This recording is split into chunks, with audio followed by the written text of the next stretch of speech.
Today we will see the construction working of metal halide lamp. We will see first diagram. See this nickel plated cap, okay, gator ring, supports, main electrodes, coils discharge tube, glass envelope. This is connection diagram. Now first we will see the function of the connection diagram. आपण पहिले सगळे functions वगैरे बघू. आधी याचं सगळं basic आपल्याला समजून घ्यायचं आहे, मग आपण बघू ॲक्च्युली डिटेल्स काय. बघा त्याच्यामध्ये तुमच्या बुकमध्ये एवढं खास दिलेलं नव्हतं, म्हणून मी काय केलं, आर्टिकल घेतलं नेटवरनं, गुगलवरनं आर्टिकल घेतलेलं आणि ते पूर्ण एक्सप्लेन केले. ठीक आहे. आता फर्स्ट याच्यामध्ये आपण बघू. बघा आता यामध्ये दिलेलं आहे की इथं स्टार्टर आहे. ओके, म्हणजे आता बघा इथं चोक आहे. फर्स्ट चोकपासून जाऊ आपण. ठीक आहे, हा चोक दिसतो इथं. आता चोकचं मेन काम आहे to increase the voltage. To increase voltage. इथं इग्नायटर म्हणजे काय, इथं इग्नायटर वापरलेलं आहे, पण इग्नायटर म्हणजे तुमचं स्टार्टर आहे. ओके, आता स्टार्टर आपण प्रत्येक याच्यात बघितलं. स्टार्टरचं फंक्शन काय आहे, जसं तुम्ही मशीनमध्ये शिकलं आहे, मोटरला स्टार्ट करण्यासाठी आपण स्टार्टर वापरतो, तसंच हे ट्यूबलाईटला किंवा लॅम्पला स्टार्ट करण्यासाठी स्टार्टर वापरतात, म्हणजे to make and break the circuit.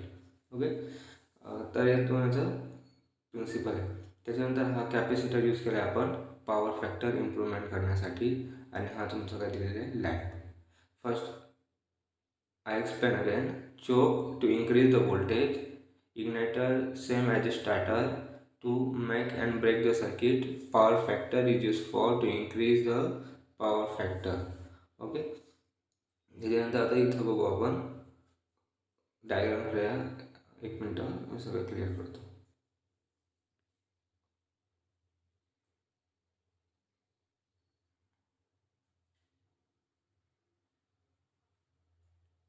आता बघा याच्यामध्ये, यात बघा आपल्याला काय बघायचं आता. फर्स्ट मी प्रिन्सिपल सांगतो, सगळं व्यवस्थित आहे का, कारण की आपल्याला आर्टिकल बघायचं आहे, आर्टिकलला नको प्रॉब्लेम येईल. आता तुम्ही फर्स्ट काय करणार, याला सप्लाय दिला. मी इथं बिल येतो, सप्लाय दिला तुम्ही. आता सप्लाय दिल्यानंतर तो फर्स्ट कुठे जाईल, मग आता तो चोक काय करेल, फर्स्ट काय करेल, चोकला जाईल. इथं करतो मी चोक त्याला इन्क्रीज कराल, व्होल्टेज इन्क्रीज. चोकला गेल्यानंतर तो चोकपासून परत स्टार्टरला जाईल. इथं स्टार्टरला जाईल. ठीक आहे, स्टार्टरला गेल्यानंतर मग स्टार्टर काय करायला, त्याला मेक अँड ब्रेक करून जे हाय व्होल्टेज आहे तुमचं, हाय व्होल्टेज ते आपण कशाला देणार, इलेक्ट्रोड्स. ठीक आहे, इलेक्ट्रोड्सला देणार आहे. आता इलेक्ट्रोड्स काय करणार आहे की ते व्होल्टेज घेईल, आणि मध्ये आपण आता इथं काय केलेलं आहे, मेटल हलाईड. याचं नाव मेटल हलाईड काय ते आता आपण आर्टिकलमध्ये सगळं कव्हर करणार, फक्त ऐकायचं काम करा. मेटल हलाइड्स म्हणजे काय केलेलं आहे आपण इथं, different metal we have use, जसं सोडियम, इंडियम, गॅलियम. हे काय करायला, आता हे हाय व्होल्टेज घेईल आणि वेपराईज व्हायला स्टार्ट होईल. त्याचं फर्स्ट मेन काम आहे. वेपराईज झाल्यानंतर टेम्परेचर इन्क्रीज होईल आणि ते वेपराईज करेल आर्गॉनला. ठीक आहे, मग आर्गॉन काय कराल, ते परत मर्क्युरीला वेपराईज करेल, म्हणजे तिथं आयोनायझेशन होईल तुम्हाला, आणि व्हाईट लाईट ॲज ए आउटपुट इथं भेटेल. हे त्याचं वर्किंग प्रिन्सिपल, मग त्याचं कन्स्ट्रक्शन पण आलं सगळं, आणि त्याचं प्रिन्सिपल आला. बाकी आपलं जे राहिलं आहे डेटा रिंग्स वगैरे, आता हे आपलं परत सेकंड कवर होणार, अजून लक्षात येईल. बघू आता त्याच्यामध्ये काय. आता इथं बघा, फर्स्ट वन आहे, what is the metal hide lamp.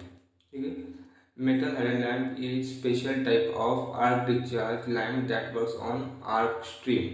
ठीक आहे, आर्क स्ट्रीमवर आपण ते वर्क करतो. ते मी सांगितलं, आपण व्होल्टेज दिल्यानंतर काय होईल, आर्क प्रोड्यूस होईल वाया सम आयोडाईड सॉल्ट्स. तेच आयोडाईड सॉल्ट्समध्ये मी तुम्हाला सांगितलं, आपण त्याचे सॉल्ट्स यूज केले. सोडियम एक सॉल्ट्स आहे. सोडियम, गॅलियम, इंडियम हे सगळे काय टाईप्स ऑफ सॉल्ट्स, आपण याच्यात सॉल्ट्स यूज केलेले, म्हणून याला नाव दिलेलं आहे metal hydride lamp.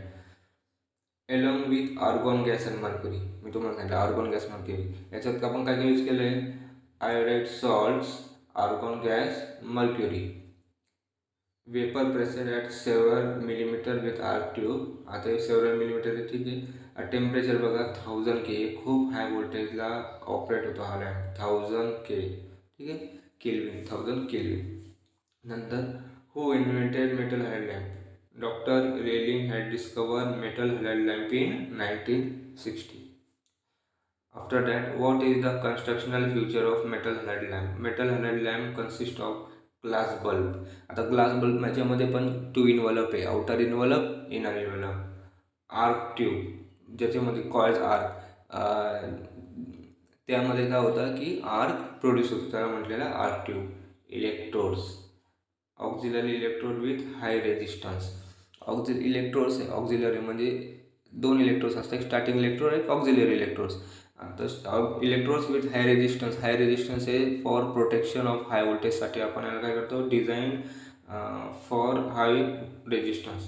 Glass stem पुढे बघणार पण एक glass stem support the electrodes. त्याच्यानंतर मॉलिब्डेनम वायर. मॉलिब्डेनम वायर एक जसे आपण बल्बमध्ये इनकॅन्डेन्सेंट बल्बमध्ये टंगस्टन वायर यूज करतो, तसं मॉलिब्डेनम वायर यूज करतो. याचं नेगेटिव्ह कोएफिशियंट पॉझिटिव्ह, जसं 0 positive coefficient, negative coefficient, positive coefficient, म्हणजे negative coefficient of temperature. Okay, negative coefficient of temperature याचं काय असतं, चांगलं असतं याच्यात. त्यामुळे आपण काय करतो, तर मॉलिब्डेनम यूज करतो. Argon gas, mercury vapour. बघा आता इथं अजून काय यूज केलं आहे, indium, thallium and sodium iodide. Okay. After that आता यामध्ये सगळं यूज केलेलं नाही, जे आपण बघितले पुरं डिटेल आहे, indium, thallium and sodium iodide. आता बघू आपण 3 काय यूज केले ते. After that he schematic diagram आहे. आता स्कीमॅटिक डायग्राम थोडी झूम करतो मी, तुम्हाला थोडी क्लिअर दिसेल. बघा त्यामध्ये आता फर्स्ट गेटर रिंग. इथं गेटर रिंग तुमच्या बुकमध्ये पण दिलेली गेटर रिंग, पण ती कशासाठी यूज करतात, for maintaining high vacuum. To maintain high vacuum we use the getter ring. After that hard glass outer tube. There are 2 tube, outer and inner. First one is hard glass outer tube. After that coil discharge tube, that is the inner tube. यामध्ये process होणार आहे की discharge तुमचं जे होतं सगळे coil discharge ट्यूबमध्ये आले. त्याच्यानंतर स्लीव प्रोटेक्टिंग द सपोर्ट. हे सपोर्ट आहे, हे जे सगळे लावले स्लीव ते कशासाठी, प्रोटेक्ट करण्यासाठी. After that lead in wire support, हे पण सपोर्टसाठी. After that screw base. Okay, screw base. And I will see the what they have written or what the article is given. First one, when full voltage is applied across the main electrode, no arc is produced at the time of switching. At first, जेव्हा तुम्ही लगेच voltage देणार तुम्हाला त्यावेळेस arc produce होणार नाही. Second one, the auxiliary electrode और starter electrode near the main electrode attach to the glass stem creates initial discharge between them. तेच आपण सगळं डिस्कस केलेलं आहे. फर्स्ट तुम्ही जेव्हा त्याला सप्लाय देणार त्याच्यात आर्क काय प्रोड्यूस होणार नाही, पण आर्क कधी प्रोड्यूस होईल, जेव्हा तुम्ही त्याला सप्लाय दिल्यानंतर चोकचं काम काय आहे किंवा स्टार्टरचं काम काय आहे ते, की ते हाय व्होल्टेजमध्ये प्रोड्यूस करण्यामध्ये डिस्चार्ज करतात, आर्क प्रोड्यूस करतात. After that a bimetal switch is there to short the starter electrode to main electrode just at the time of start. तेच टाइम ऑफ स्टार्टिंगला स्टार्टरचं काम काय आहे, त्याला मेक अँड ब्रेक, शॉर्ट करणं, ओपन करणं, शॉर्ट करणं, ओपन करणं हे काम करतात. After that starter electrode is used to create initial arc between main and auxiliary electrode that its up metal halide salts. मग जेव्हा आर्क प्रोड्यूस झाला त्याच्यानंतर त्याच्यात काय होईल, प्रोड्यूस कशात झाला, men and auxiliary electrode, and that's heat up. Arc produce झाल्यानंतर काहीतरी हीट डेव्हलप होईल आणि ते हीट कशात करणार आहे, सॉल्ट्सला. तर मग सॉल्ट्स काय करायला त्याच्यानंतर, स्टार्टर इलेक्ट्रोड और auxiliary electrode is of high resistance to limit the current at initial arc. मग ते काय करायला, आता ॲट इनिशियलला करंट खूप प्रोड्यूस झालेला असेल त्यासाठी आपण ऑक्झिलरी इलेक्ट्रोड आणि मेन इलेक्ट्रोडचं रेजिस्टन्स हाय ठेवलेलं आहे. ते काय करतं, त्याला लिमिट करतं, म्हणजे मिनिमम करतं. Next slide. Again discharge is first in argon. म्हणजे बघा आपण काय केलं, डिस्चार्ज ट्यूबमध्ये पहिला आपण आर्क प्रोड्यूस केला. आर्क काय करणार, त्याच्या टेम्परेचरने इव्हॅपोरेट होईल, काय, सॉल्ट्स इव्हॅपोरेट झाल्यानंतर discharge of argon and then mercury. पहिला ऑर्गॉन होईल देन मर्क्युरी.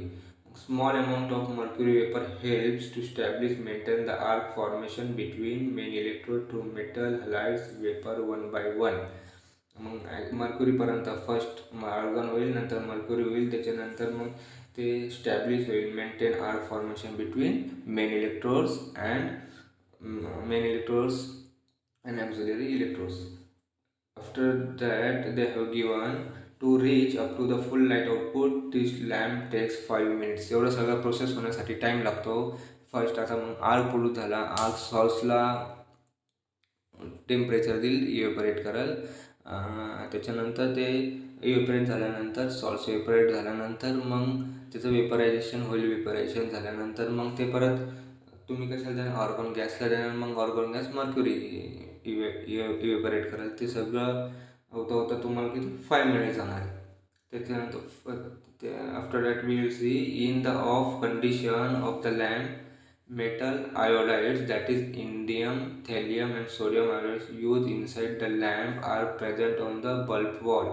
ऑफ कंडिशनमध्ये ते बल्बच्या कवरवर प्लेस असतात. In off condition due to rising of arc temperature, म्हणजे ते बल्बला फॉर एक्झाम्पल असं समजा की चिटकलेले असतात, पण जेव्हा आर्कचं टेम्परेचर इन्क्रीज होतं द मेटल आयोडाईड वेपराईज, म्हणजे मेटल आयोडाईड काय होणार आहे, ते सॉल्ट्स काय होईल, वेपराईज होईल आणि डिफ्यूज, ते काय होणार, डिफ्यूज होणार from wall in to the arc stream. Arc स्ट्रीममध्ये ते डिफ्यूज होणार लागतं.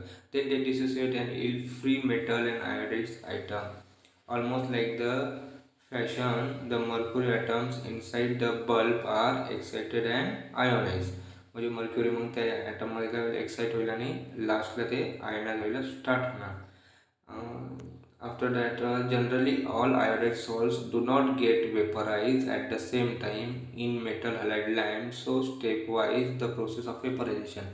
ते सगळे त्याच्यामध्ये आपण एवढे यूज केले जे सॉल्ट आहे, सॉल्ट जे आपण बघितले ते ॲट अ टाईम सगळेच मेल्ट नाही होणार आहे. ॲक्च्युली ॲट अ टाईम सगळे वर्क करायला लागणार. मग आपण ते बघू ॲक्च्युली ते कशासाठी एवढे यूज केले आपण. First argon gas and then mercury get vaporized to form arc. First फक्त argon gas and then mercury get vaporized to form the arc.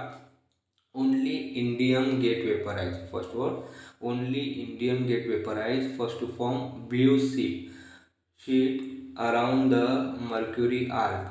Blue sheet, there is develop a blue sheet around a mercury arc. After that, then thallium get vaporized.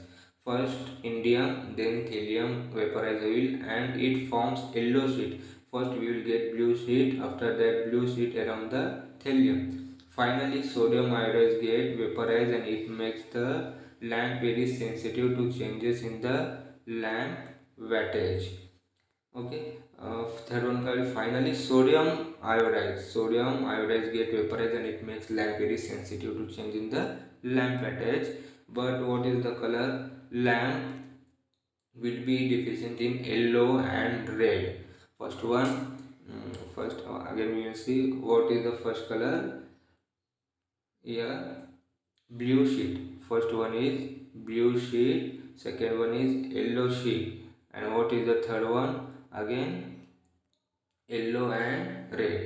See here it is given what is the third one, it is yellow and red. If the lamp watts are lower than the rated value, it is because of very small amount of sodium get vaporized. Again last one is this. Again, in case of sodium scandium, if you will use sodium scandium metal halide lamps, scandium vaporize first and then sodium. तर तुम्ही जर sodium स्कॅन्डियम जर use केला metal लॅम्पमध्ये, स्कॅन्डियम वेपराईज first, पहिलं स्कॅन्डियम वेपराईज होईल आणि त्याच्यानंतर then sodium. Okay. तर मेटल हॅलाइड लॅम्प हे आपल्याला आर्टिकलमध्ये चांगल्या फॉर्ममध्ये भेटलं. बुकमध्ये जर बघितलं असतं तर आपण बुकमध्ये एवढं खास दिलं नाही, म्हणजे काय आहे तेच कळत नाही बुकमध्ये ॲक्च्युली मेटल हॅलाइड लॅम्प काय ते. ठीक आहे. त्याच्यानंतर मग याच्यामध्ये म्हणजे यात आपण सगळं कवर केलं. आर्टिकलमध्ये तुम्हाला इथं सगळं भेटलेलं आहे. तर बाकीचं आपण म्हणजे व्हिडिओ आता मोठा होईल, बाकीचं काय राहिलं असेल तर आपण ते नंतर बघू. Okay, thank you. आणि आपला अजून आता लॅम्पमध्ये लास्ट लॅम्प आहे LED लॅम्प बाकी. त्यानंतर आपला LED लॅम्प नंतर झाल्याचं मग 1-2 पॉईंट बाकी, मग चॅप्टर संपेल. ठीक आहे. तर आपण इथं स्टॉप करू. Okay, thank you.